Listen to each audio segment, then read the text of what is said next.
Ikhwani, akhawati, salam alaikum. J'espère que vous allez bien. Aujourd'hui, on va calculer une somme Sn. Il est défini comme ça. Sn égale sinus pi sur n plus sinus 2 pi sur n plus et ainsi de suite jusqu'à sinus n moins 1 pi sur n. Alors ça, c'est pour tout n appartenant à n étoile. Alors, on veut montrer que cette suite est égale à 1 sur tangente pi sur 2n. Puis, on va calculer la limite de Sn sur n. Les amis, n'oubliez pas de mettre un like et de s'abonner si vous n'êtes pas encore abonné et de partager mes vidéos. Et merci. Alors, pour cela, on va poser z égale cosinus pi sur n plus i sinus pi sur n.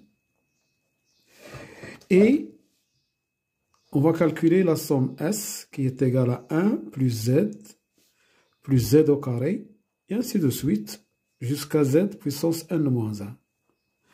Alors, on va le calculer de deux façons. Ça, c'est cette somme S est un nombre complexe. On va le calculer de deux façons. Alors, la première façon, S, c'est la somme des termes d'une suite géométrique de raison Z. Donc, la somme S, c'est 1 moins la raison à la puissance le nombre de termes. Le nombre de termes ici, c'est n. Hein, de 1, de z puissance 1 jusqu'à n moins 1, il y a n moins 1 terme. Puis, celui-là, ça fait n terme sur 1 moins z. D'accord? Alors, ce que nous pouvons encore écrire, c'est cosinus pi sur n plus i sinus pi sur n, le tout à la puissance n sur 1 moins z, c'est-à-dire 1 moins cosinus pi sur n, plus i sinus pi sur n. D'accord. Alors, ici, cos pi plus i sinus pi sur n, tout à la puissance n, c'est égal, d'après la formule de Moivre, c'est cos. Hein? Nous avons ici cos θ plus i sinus θ, le tout à la puissance n, c'est égal à cosinus n θ plus i sinus n θ.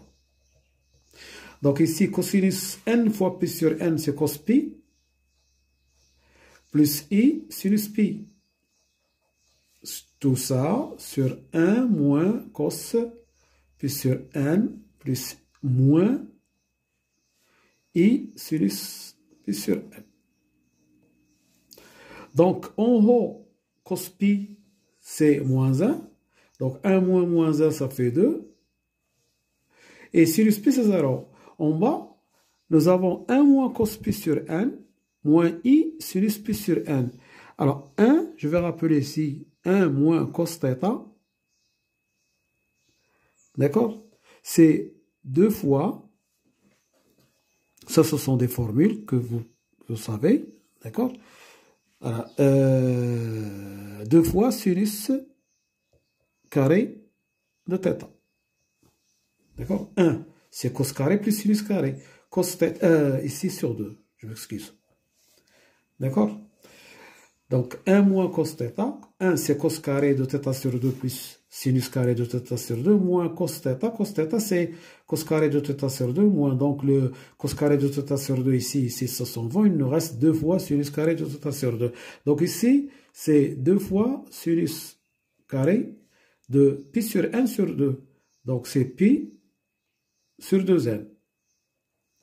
Moins i, et ici sinus pi sur n, sinus θ, c'est 2 fois cos θ sur 2, sinus θ sur 2.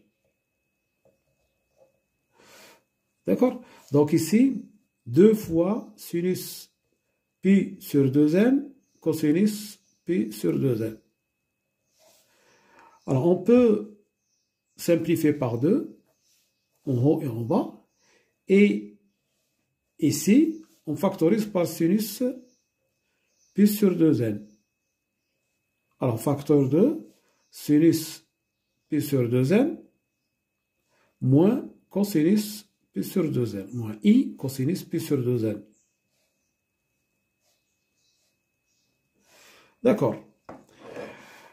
Alors, on va multiplier ici par l'expression conjuguée. Donc, on va avoir sinus pi sur 2n plus i cosinus pi sur 2n sur sinus pi sur 2n. Mais ici, on a multiplié par expression conjuguée, donc ce qui va nous donner sinus pi sur 2n au carré plus cosinus pi sur 2n au carré, c'est 1. Donc, il va rester ça. Alors, ce qu'on peut écrire encore, 1 sinus pi sur 2n sur sinus pi sur 2n plus i cos pi sur 2n sur sinus pi sur 2n, c'est 1 sur tangente pi sur 2n. Voilà, donc ce S, on l'a écrit sous forme algébrique. 1 plus i, d'accord, ça c'est la partie réelle, et ça c'est la partie imaginaire. Alors, ce qu'on va faire maintenant, on va calculer S d'une deuxième façon. Donc, S, c'est 1 plus Z, qui est cos pi sur n, plus i sinus pi sur n,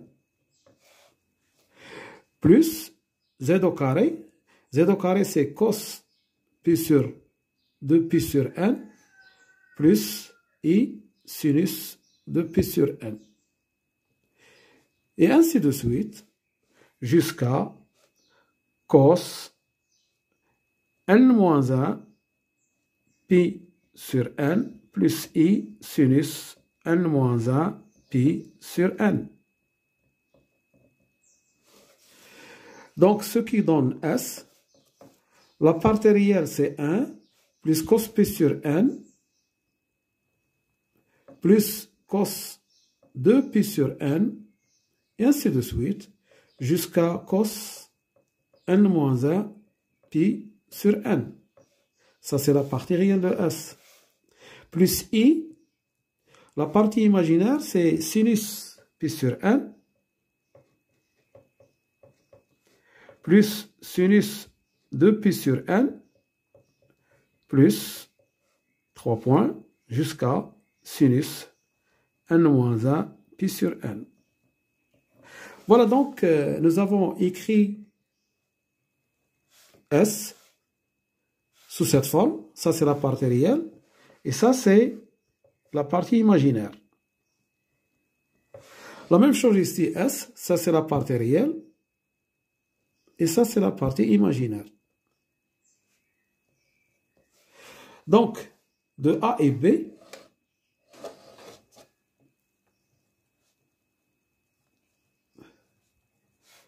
on tire. La partie imaginaire de S, c'est à la fois imaginaire de S, c'est égal à 1 sur tangente pi sur 2n, et en même temps, c'est égal à sinus pi sur n plus sinus 2pi sur n plus et ainsi de suite, sinus n-1 pi sur n. D'accord? D'où le résultat qu'on cherche. Alors, je calcule maintenant la limite de Sn sur n quand n tend vers plus l'infini. C'est égal à la limite. Alors, Sn, c'est 1 sur tangente pi sur 2n sur n, que je peux écrire encore. Sinus, alors l'inverse de tangente, c'est cosinus. Cosinus pi sur 2n sur n fois sinus pi sur 2n. Alors, je divise le sinus pi sur 2n par pi sur 2n. Donc, je vais avoir cosinus pi sur 2n sur n fois sinus pi sur 2n divisé par pi sur 2n. Et je multiplie par 2n sur P. D'accord? Je multiplie par P sur 2n. P sur 2n. Donc, qu'est-ce que je vais avoir? Le n avec le n. Et il me reste ici P sur 2. Et ici, donc, je vais avoir P sur 2 ici. Voilà. Donc, je vais avoir, ça c'est égal à cosinus P sur 2n fois l'inverse de P sur 2 sur P. Et ici, en bas, j'ai sinus P sur 2n sur P sur 2n. Alors, sinus P sur 2n sur P sur 2n, ça limite quand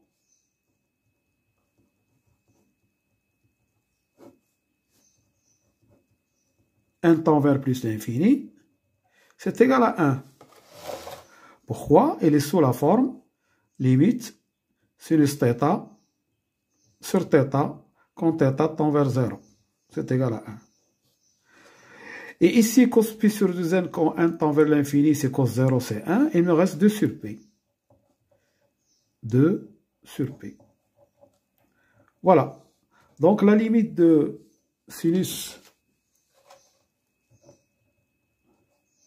n sur n, quand n tend vers plus l'infini, c'est égal à 2 sur P. Voilà. Je vous remercie de votre attention et à bientôt pour un autre exercice ou un autre vidéo, Inch'Allah. Salam.